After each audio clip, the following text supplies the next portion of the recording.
કે જ્યાં કોલકાતા દુષ્કર્મ કેસના પડઘા પડ્યા છે।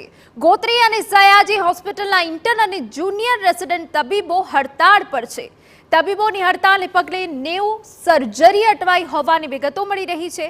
ગોત્રી GMERS હોસ્પિટલમાં 45 દર્દીઓની સર્જરી કેન્સલ કરાઈ। આણંદના ચિટોડિયા ગામના 75 વર્ષીય વૃદ્ધની હાથની સર્જરી કેન્સલ કરાઈ। વૃદ્ધની સર્જરી કેન્સલ થતાં પરિવારજનો મુશ્કેલીમાં મુકાઈ ગયા છે।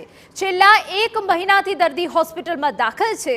હવે આવતા અઠવાડિયે ઓપરેશન થશે અને 70 વર્ષના દર્દીની સ્થિતિ પણ કફોડી બની છે। ઓપરેશન માટે દાખલ થયા બાદ સર્જરી કેન્સલ થતાં મુશ્કેલી વધી। ઇમરજન્સી ન હોય સર્જરી ટાળવામાં આવી હોવાનું ડોક્ટર સુરટણ।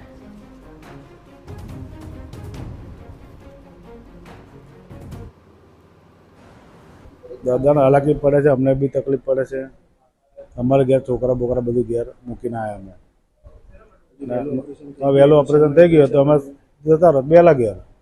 આજે મારું ઓપરેશન હતું, આવું થયું એટલે મારું ઓપરેશન બંધ રહ્યું, એટલે આ થયું તે બધું ખોટું થયું કહેવાય।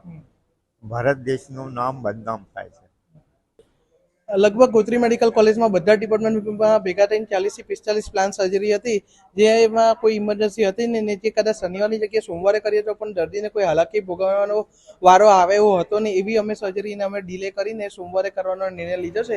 આ વાત અમે દર્દીઓને એમને સગાને જણાવી, એ લોકોનો પણ અમને સાથ અને સરકાર મળ્યો છે, એ લોકોએ પણ અમને સપોર્ટ જાહેર કર્યો છે।